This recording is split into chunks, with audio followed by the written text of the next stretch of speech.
Hi, everybody. I'm Ronnie Gloffeldy. I'm Vice Chair of the Board of Education. Um, our Chairman, Tom Woods, is a little under the weather tonight, and so I'll be leading the meeting in his stead.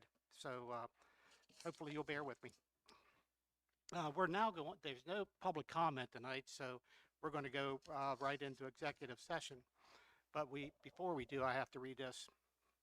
We are holding today's meeting at Dennett Road Educational Complex. Under Section 305B of the General Provisions Article of the Maryland Annotated Code, there are two reasons the board will go into closed session this evening: to discuss the appointment, employment, assignment, promotion, discipline, demotion, compensation, removal, resignation, or performance evaluation of appointees, employees, or officials over whom this public body has jurisdiction. Any other personnel matters that affect one or more specific individuals. To consult with counsel to obtain legal advice on legal matters. Specifically, the topics for tonight will be Section 305B1. Topics include personnel update and irrevocable letter of voluntary retirement. Section 305B7. Topics include ethics committee. The reason these topics will be discussed in closed session instead of open session is as follows. The personnel topics pursuant to Section 305B1 disclosed above will be considered in closed session rather than open session because they include a discussion of specific employees, which is a confidential employment matter. Legal topic pursuant to Section 305B7 disclosed will be considered in closed session rather than open session because the board will be receiving specific legal advice from counsel, which is protected by attorney-client privilege. Is there any objection to the board going into executive session? If not, I'll take a motion. Don? Second. Sadie, second. All in favor? Aye. Okay, we're in executive session. We'll be back at 6.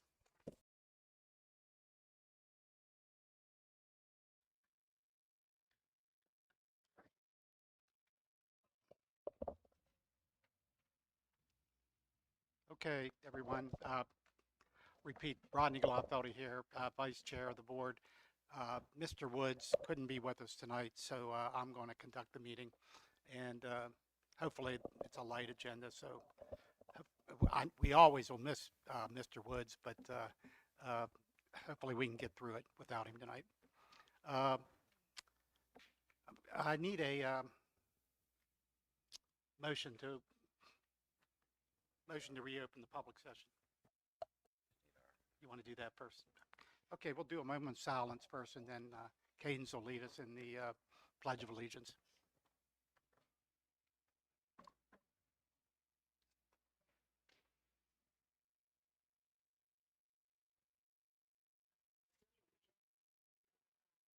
United States of America, and to the republic for which it stands, one nation, under God, indivisible, with liberty and justice for all.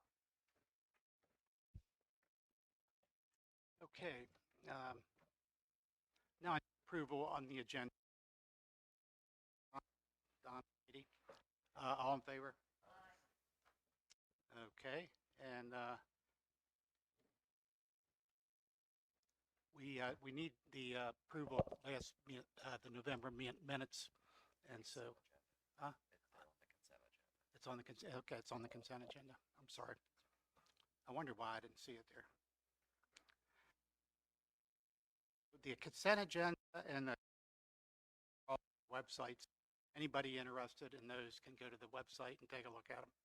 Sorry, Ryan, we need a vote on the consent agenda. Okay. Let's vote on the consent agenda. I need a motion to approve the consent agenda. I'll make a motion to approve the consent. Okay. All in favor? Aye. Thank you. I said we could probably get through this without Tom, but I'm not sure. So we're announcements.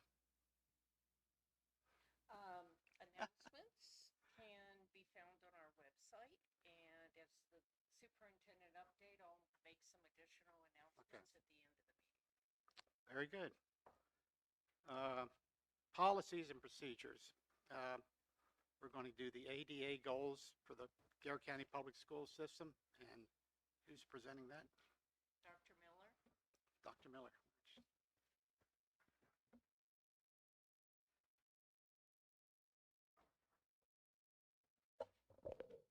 Good evening.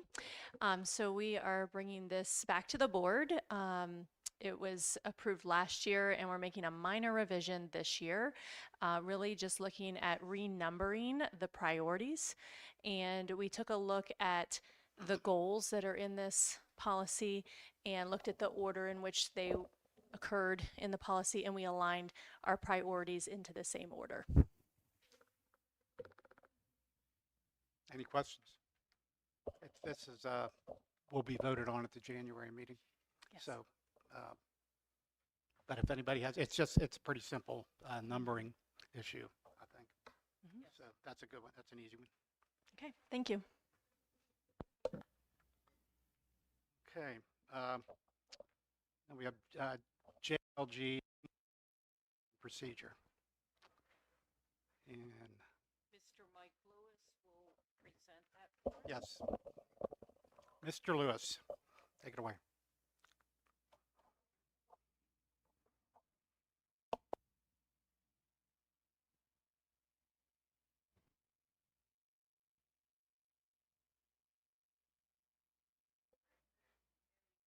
Thank you. And we did have to make some additions and corrections to our homeless policy that was brought to our attention through our audit that we had at the end of last year. And they're somewhat very just formalities.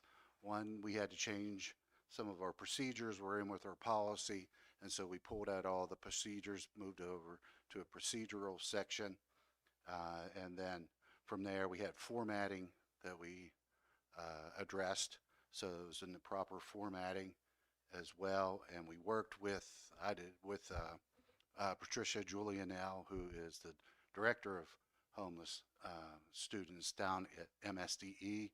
She recommended some of the other counties to talk to just to address some of the issues, and I did that as well, and of course looked at the national site. So that we did that, we addressed all the audit issues that cleared through MSDE, and we now present that to the board.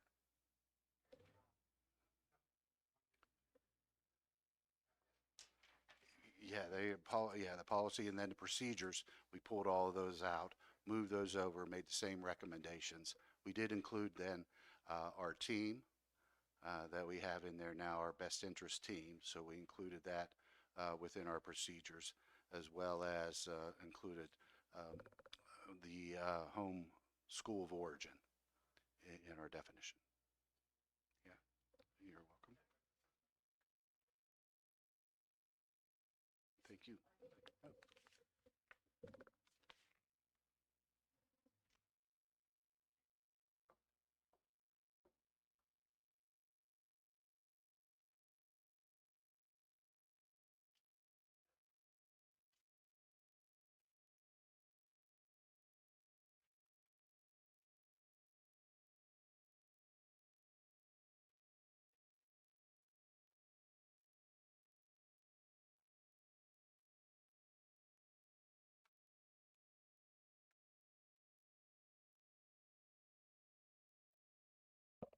Okay, we're going to do now the EEAEFA,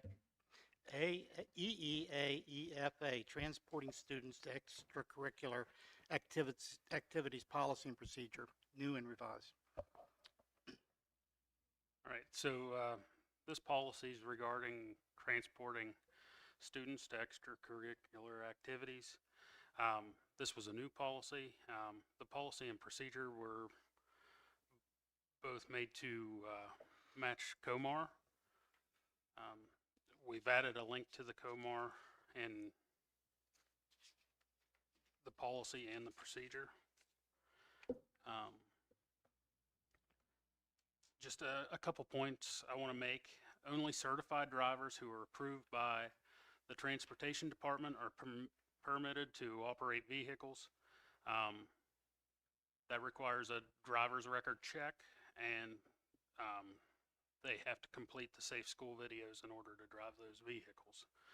A big part of this was to allow for us to use 10-passenger vans, which is also acceptable in Comar.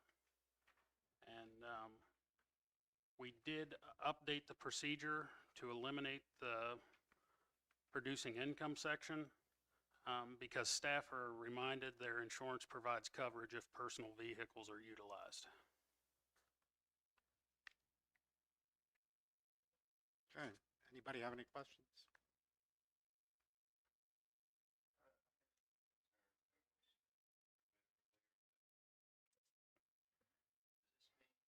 You had kids at a away baseball game and their parents decided to drive them home instead of taking the bus, that'd be in violation of the policy? No. No. It doesn't? No. This is about our staff driving vehicles. It's not about, this does not impact at all whether or not a parent, do you see words in there, Don, that, I'm sorry, Mr. Moore, that I need to look at more carefully? Yeah, I think you might want to take a look at, under the procedure, capital B background, it says, all students participating, are to be transported by insured school buses or by school system-owned vehicles. And we do, I understand your question, I believe. We do expect, and our parents expect, that if students are participating in a sport, that they, if we're transporting them and it's in one of our vehicles, we don't want a coach using his or her car to transport I get it. students. but You this- get that, this but you're doesn't make questioning the way it's worded here. The way it's worded, it wouldn't allow a parent to take their kid home from a game. Well, I think it might, because it says all students participating in school-sponsored extracurricular activities which require transportation. They might not require transportation if their parents are going to take them home, right? Well, if you want to parse it that way, that's fine. Well, but that's the way I read it, but we discussed this a lot at the policy committee meeting. And I take your point. I think what happens, if you go to an event, extracurricular event on a bus, and your parents are at that event, I think what's required is they have to sign off on a form saying that they're going to take their kids. And, well, that's the way it always was when Yes, they do. No? That's the expectation. In 4 years of high school baseball and football, I can tell you I never signed a form saying I was taking Clark home from a baseball game. Well, I always had to sign them for my kids' band, so maybe we had tougher. I'll just weigh in a little bit, if I may. Go ahead. It is our expectation, and many times a coach will make a decision that they want all of the students. I just was having a conversation with someone about this today, that a coach's decision is, I want everyone on the bus because we're talking about what happened at the game. There is, in a different policy and procedure, just as a parent may pick up a child or someone that they designate at a school, rather than having the student ride the bus. That is allowable, but there must be documentation that that parent is taking that child. I can't speak to your experience, except to say it should have been done that way. And I don't have any real issue with this. It's just that the reality is that parents take their kids home, and if you were to strictly follow this, you'd be in violation of it. And I think you need to add something that allows the reality on the ground. May I suggest to the board that we review that paragraph and take into consideration what Mr. Mooring is saying and try to bring a modification to that paragraph to the next month's board meeting. And in advance of that, we have a very active policy committee.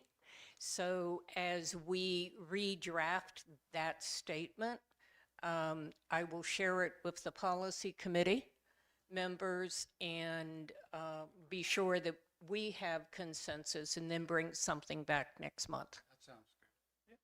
Is that okay? Of course. That's what we'll do. I No. have some, I think there Not this need, month. This is first read. I also think that there needs to be something in there that if the student is to ride home with the parent, that they should have to sign something. Okay. And the reason for that is that you got to account for all the students that are on the bus. If a parent takes them and doesn't tell the bus driver or the coach, where is that student? Do you just assume they went home with the parents? So I think that's important.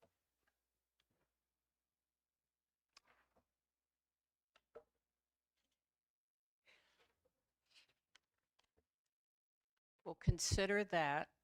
But what I would also like the opportunity to do is to look at other policies and procedures, and it may be that we need to refer people to a different policy procedure regarding students leaving the care of our staff. So, but both of those points we'll take under advisement and I thought try that was to already a deal. policy. Or procedure. Okay, more questions, good points. We really discussed that in detail at the, at the policy committee meeting. Same exact, issue you brought up. Guess we didn't do a good job of resolving it though. Okay, no other questions. We'll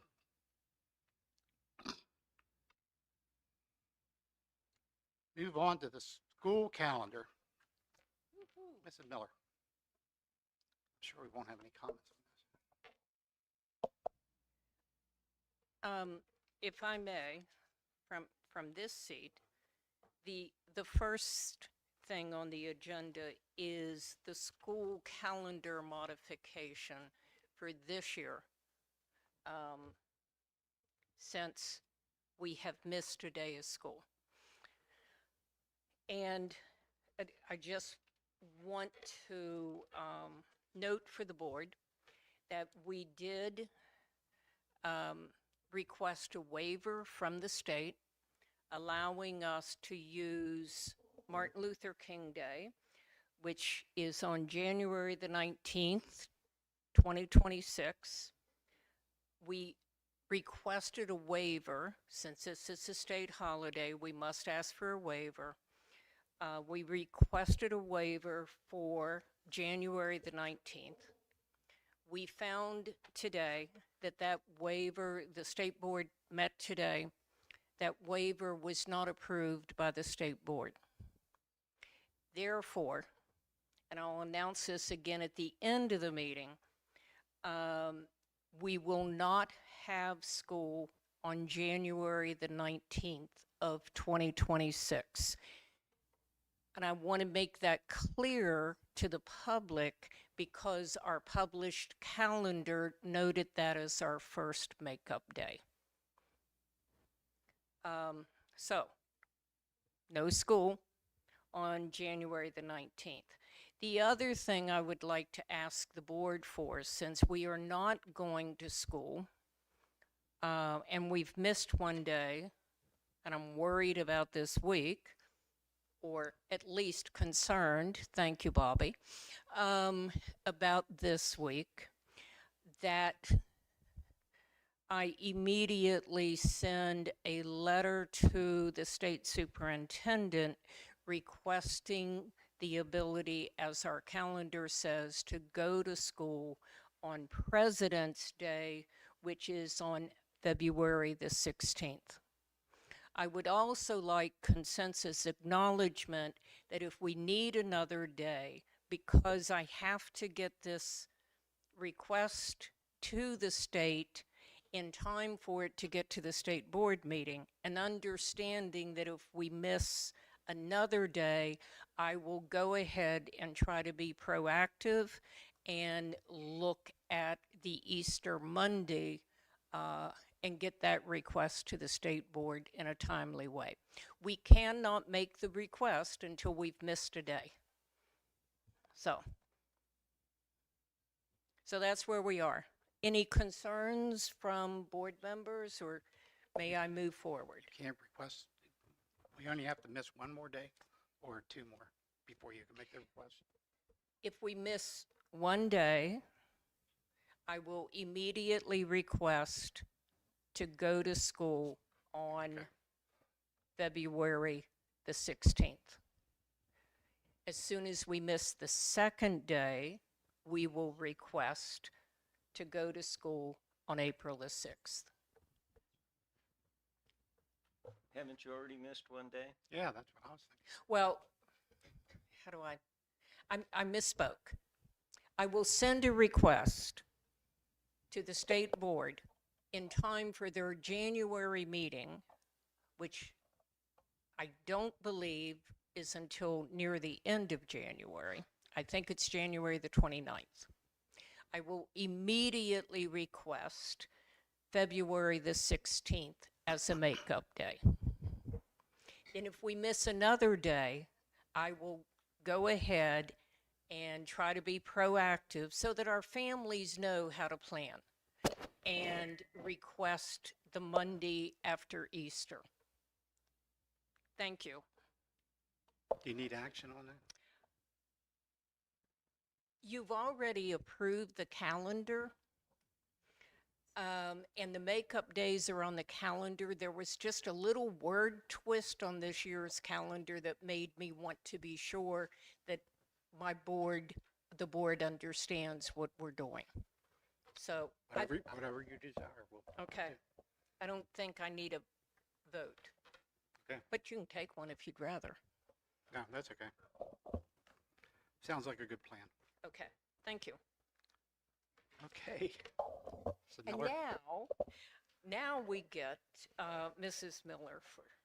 The one other thing that I would like to mention about the makeup days is that in accordance with our approved virtual learning inclement weather plan for 25-26, GCPS is required to use the 3 makeup days from the approved calendar before initiating virtual learning days. So that's important to have that out tonight, especially hearing the weather that's coming in. So we do need to use the 3 makeup days prior to calling virtual days.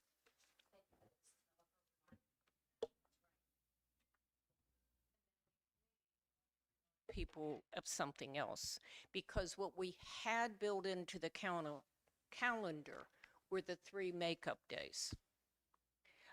If you look at our calendar, it does state that we may need to add days at the end of the year. So we will be adding 1 day at the end of the year at this point.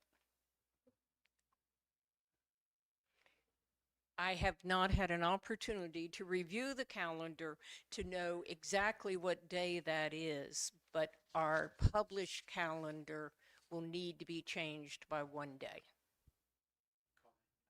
They denied because they waiver. denied this day. Am I right on that, Mrs. Miller? Correct. Okay, thanks. Okay, Mr. Miller, take it away. Okay. So on November 25th, 2025, the Calendar Committee met at Garrett College to review factors that would influence their recommendation for the 26-27 school calendar. The committee reconvened on December 4th, 2025 to vote for the proposed 26-27 GCPS academic calendar. Composed of 19 members from various community sectors, including the parents, community members, GCPS staff, union representatives, and a board member, the committee recommends a pre-Labor Day start for the upcoming school year.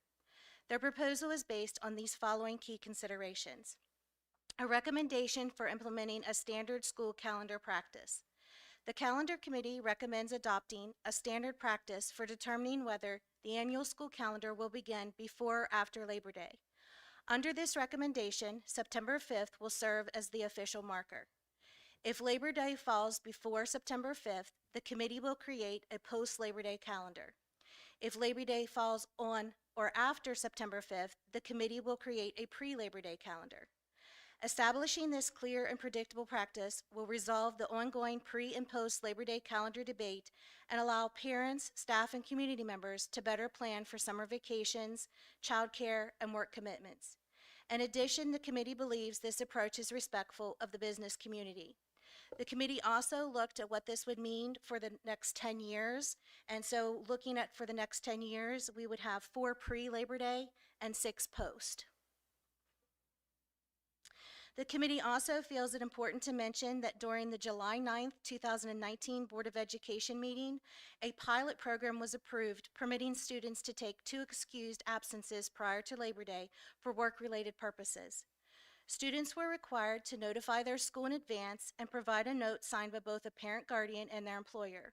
While these absences were excused, they still counted towards the student's overall attendance record in accordance with the student handbook. It is noteworthy that 2 students utilized this pilot program in the past. Reinstatement will be able to provide flexibility for our students who may benefit from the work-based opportunities before the start of the school year, while maintaining appropriate attendance accountability and alignment with district policy during our pre-Labor Day calendar year. In light of this history, the committee respectfully requests that the board reinstate this pilot program and implement the standard practice of using September 5th as the official marker for establishing pre- and post-Labor Day dates. In addition, Labor Day of the 26-27 falls on September 7th, and therefore the committee proposes the following pre-Labor Day calendar, where the student's start day would be Monday, August 31st, 2026. The last day of school for students would be Thursday, June 3rd, 2027. Professional development days, 9 days of staff development, 1 per each month. Parent-teacher conference, 1 day, February 1st, 2027. And makeup days, 3 days included, January 18th, February 15th, and March 29th. Discussion of the non-holiday closures and openings. Pre-Labor Day start, again, the first day of school for students would be Monday, August 31st, and the start day of 10-month staff would be Monday, August 24th. The committee recommends the schools remain closed on Autumn Glory. The committee recommended that schools would remain open on Veterans Day. The committee agreed to keep Thanksgiving Monday as a closed school day. Our 91st day, the committee recommended the 3-hour early dismissal for students as per negotiated contract on Thursday, January 28th. And this is an important note that this early dismissal is no longer a floating day as in the previous years. Graduation was recommended to be scheduled on May 22nd in alignment with the adjusted school calendar, where all senior testing and regular season sport activities would be completed by this date. This would be the weekend prior to the Memorial Day holiday. And also important to note that if state competitions were happening and a student has graduated, they can still participate in those state activity sports. The end of the school calendar, the last day of school for students would be set for June 3rd, and the last working day for 10-month employees would be June 4th. The timeline for our calendar approval, of course, the presentation this evening for review and consideration by the board. Starting, actually, we have it posted out now in case that we have bad weather in the morning, was not able to get it posted. So we do have the survey out for public comment, posted onto our board website currently, and we would be running that survey from December 10th to January 1st for public comment. January 13th, we would ask for the board to take final action on the 26-27 school calendar. So this proposed calendar is intended to balance our educational needs with the community input and operational requirements, and we invite the community to review and provide feedback during our public comment period. Thank you, Mrs. Miller. We're not going to vote on this until the January 13th meeting, so there's plenty of time for the public to give us feedback and comment. I do want to say thank you to the committee members. It was a tremendous amount of work to get this together, and so those that actually serve on that committee really deserve our thanks. So the recommendations are what they are. Any comments? Yeah, I have a quick comment. Thank you for the presentation. This was a very well put together item, very well to read. But I just sort of want to remind the public that whenever you are making your public comments, that we want to keep in mind what is best for our students, and going forward, how we can better serve them in our school system. So just something to keep in mind for everyone, board included, who are voting on this, and how we can better serve our Garrett County students. So thank you. Thank you, Kate. Well said. Okay. Legislative positions. Every year we come up with some legislative positions locally. There's also legislative positions at at MABE. Their legislative committee comes up with some, and so hopefully they can put some of our recommendations into their recommendations. It's a election year, so I'm not sure there's going to be a whole lot of bills being introduced this year, but you never know. So, Dr. McCartney, you want to brief us on the legislative proposals for this year? Do you mind if I sit here Yeah, go ahead. instead of moving to the presentation table? Yeah, go ahead. The way we're Unless you have- organized, I can see everyone and hear everyone. I'm not going to go over each one of these. In general, if you look at our general position statements, one of the things that we are asking for consideration of during the legislative session is to remember that local control of our school board, of our school system, is very important to those of us who work in Garrett County. That local control gives us an opportunity to offer to our community, to offer to our families, in some cases opt out of different curricular areas, and gives us an opportunity to meet more of our local needs. So we really want to continue to reinforce with our state partners that this elected Board of Education needs to maintain as much local control as we can. When it comes to the blueprint, which we hear a lot about, we are pretty far down the road on implementing the blueprint. Still some areas of growth in that. But one of the things that would help us in meeting the weighted student funding, minimum school funding demand would be if we could aggregate more of our funding streams to show the AIB that we are equitably distributing our financial resources to each of our schools. As we've shared with the board before, we're in a pretty good position in meeting that, but it takes an extraordinary amount of time for staff to prove that we are doing so. If we could aggregate some of our funding streams, that would be very helpful in that time. The other thing under funding support that I want to bring out, as I said to some of our local legislators, if you hear hold harmless, please say yes. There are areas of hold harmless that are very important to Garrett County. The hold harmless on enrollment, as you know, we get a certain amount of money for each student, a certain amount of funding for each student. If they follow a hold harmless rule, it eases the decline possibly in finances over time. There is another hold harmless that has to do with our being a low wealth jurisdiction. That brought Garrett County about $1.8 million last year. That money, there's only one other county that is eligible for it.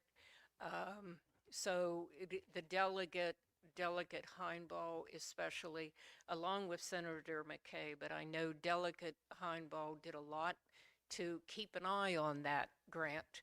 to be sure it was still available to Garrett County. And I'm sure that both of them will try to do the same for us this year.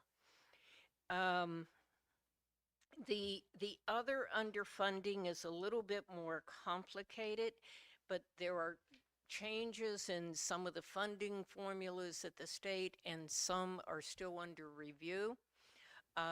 What we want to be sure of is for Garrett County is that we don't receive less than compensatory education funding than we have in previous years. That's very important to us. The rest of them really are about local control. We would like as much control as we can have available regarding our curriculum, what we teach our students, certainly looking towards the state assessments and making sure that our students are prepared for that, but also making sure that our local curriculum meets the needs of our local students and our local community.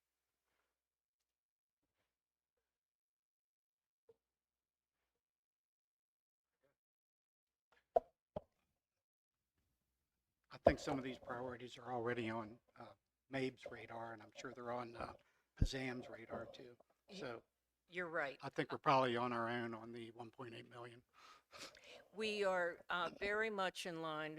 We stay very aware of what MABE, which is for those at home, the Maryland Association of Boards of Education, what they're supporting, and what the State Superintendents Association is reporting and or supporting, and these are very much in line with what they're looking at. Questions? Thank you.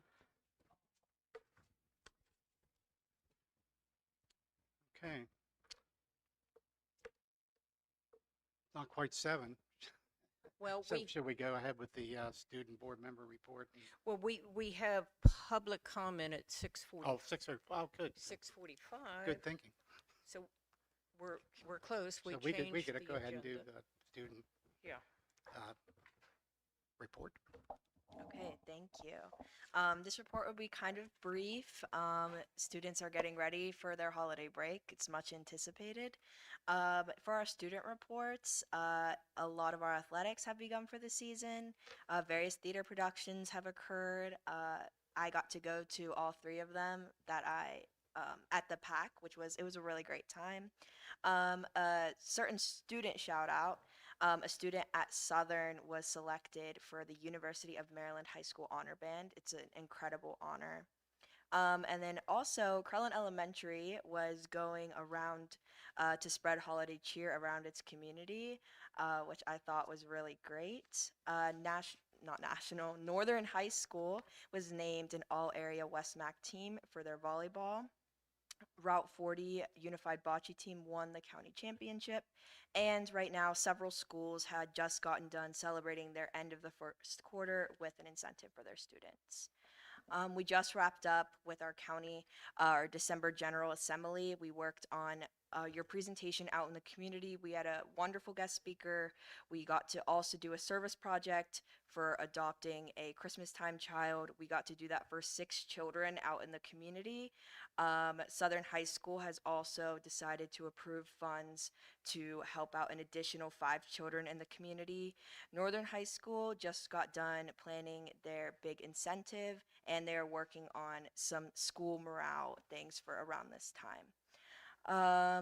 Broadford Elementary, they had their Festival of Trees, and they also have been raising money for Cindy's Fund. And as far as myself, I got to attend Fall Leadership Conference the 22nd of November, and I have some upcoming school visits in 2026. Thank you, kids. I know Northern High School is doing a Christmas program at the PAC on Tuesday night at 7 o'clock. So, that's one I know about. I'll try to make it. It's time for public comment, and there is no public comment tonight. I guess everybody's preparing for the big storm tomorrow. Uh, Nobody wants to hear that. So, board member updates. Sadie? I think not really an update, but I saw on the Facebook page the 3 female wrestlers. I had no idea that we had female wrestlers in Garrett County. So, go girls. Well, what about that volleyball team? Yeah. Okay. Okay, now the superintendent has some updates. I do. Dr. McCartney? I do. Short list of updates tonight. Most of them are dates. December 11th, parents, guardians can expect midterm progress reports will be available for the second grading period. Reminder to everyone as we get into our winter break and holiday season and celebrating Christmas, that December 23rd is a 3-hour dismissal before the winter break. And the winter break will go for from December 24th through January the 1st. Is that right? Okay. And students will come back on a Monday. All right. Friday, that's why it didn't make sense. Friday, January the 2nd, is a staff development day for teachers and no school for students. I confused myself here. Students will return on Monday, January the 5th.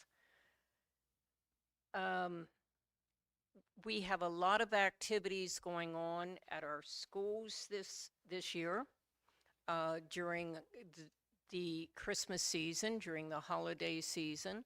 I would urge people to look at our school activities calendar or check with their local school for the many school holiday programs that will be held at the schools.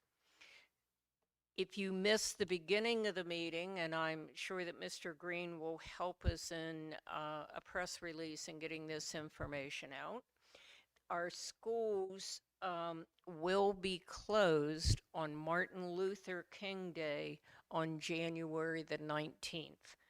We will not be using that day as a makeup day for school. So schools will be closed on January the 19th.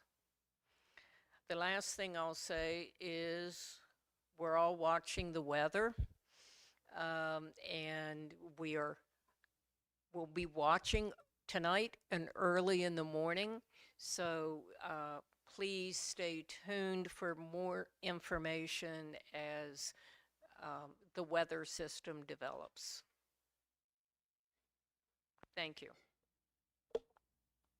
Thank you, Dr. McCartney. Nothing else on the agenda, so I'll take a motion to adjourn. All in favor? Aye. Thank you.